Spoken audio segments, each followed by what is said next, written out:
Hello बच्चों, कैसे हैं आप सभी। मैं उम्मीद करती हूँ कि आप अपनी पढ़ाई अच्छे से करते होंगे। तो आज की पढ़ाई भी हम शुरू करते हैं।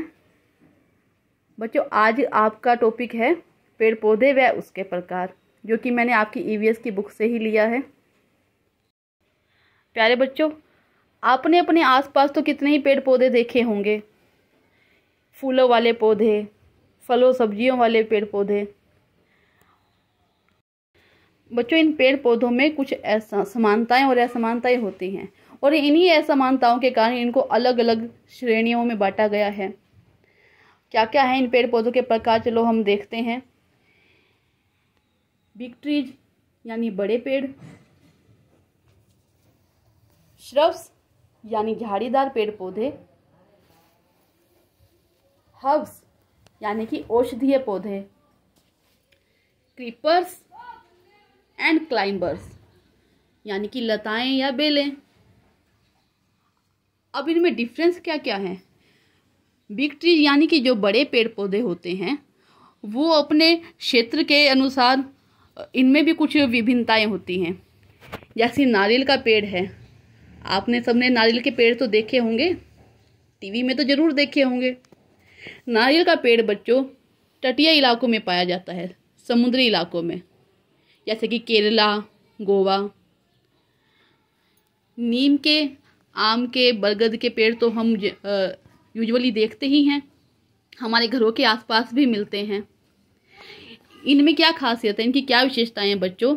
इनकी जड़ें काफ़ी गहरी और मजबूत होती है, काफ़ी गहराई तक जाती हैं। तना काफ़ी मोटा होता है। शाखाएं, टहनियाँ इनकी काफ़ी लंबी और मजबूत होती है। घने पेड़ होते हैं ये।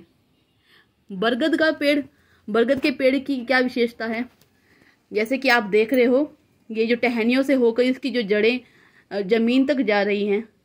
भूमिगत जड़ें तो होती ही हैं बरगद की, लेकिन जो टहनियों से निकली जो जड़ें होती हैं इनको वायवीय जड़ें कहते हैं। वायवीय जड़ें टहनियों से निकलकर धरती तक जाती हैं और इस पेड़ को सपोर्ट करती है, सहारा देती है। चीड़ का पेड़, ये पाइन ट्री जो आप देख रहे हो, जो सबसे लंबा है, ये मैदानी इलाकों में नहीं, ये पहाड़ी इलाकों में पाया जाता है।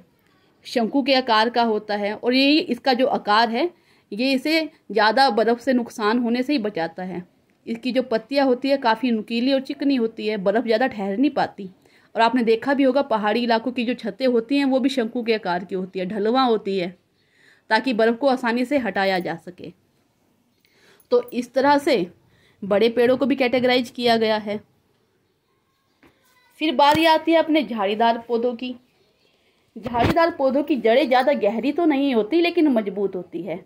तना काफ़ी छोटा और पतला होता है, लेकिन इसकी जो टहनियाँ हैं वो काफ़ी मजबूत होती है। वो एक तरह से तने का ही काम करती है, क्योंकि ये जो टहनियाँ हैं आप देख ही रहे हो, ये बिल्कुल जड़ों से होकर गुजरती हैं, जड़ों से होकर निकलती हैं।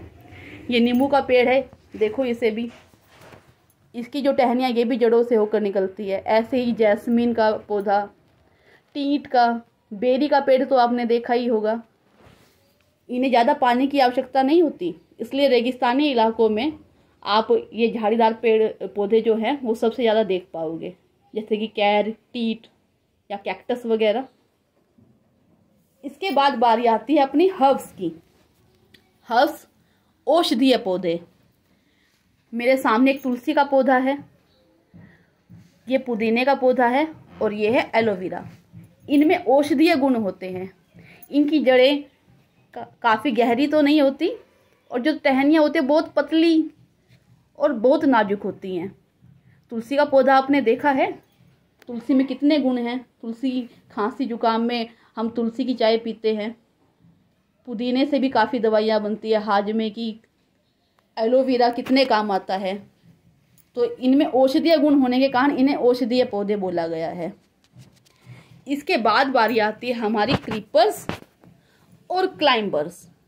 है तो ये दोनों ही बेल, लताएं हैं, लेकिन इनमें क्या अलग जो है बात, वो क्या है। जैसा कि आप देख ही रहे हो, मेरे सामने एक तरबूज की बेल है और उसके बाद एक कद्दू की बेल है, यानी कि पेठा। अब लताएं जो हैं, क्रीपर्स जो हैं, इनको क्रीपर्स क्यों बोला गया है, क्योंकि ये ज़मीन पर रेंगती हुई बढ़ती है। और इसकी वजह क्या है, इन्हें क्यों रेंगना पड़ता है? इसकी वजह है ये इनके भारी भरकम फल। आप कद्दू को तो देखते ही हो कितना भारी होता है, और तरबूज भी काफ़ी भारी होता है। इस वजह से ये जो बेलें हैं वो ज़मीन पर रेंगती हुई चलती हैं। इनका तना नहीं होता, हल्की फुल्की सी बस बेल की ये टहनी, इसे ही बोल लो आप। और भारी फल होने की वजह से ये ज़मीन पर रेंगती है। क्लाइंबर भी बेल है, लेकिन इसे सपोर्ट की ज़रूरत पड़ती है, इसलिए इसे किसी सहारे से, किसी डंडे के सहारे या फिर रस्सी बांध के ऊपर हम चढ़ा देते हैं।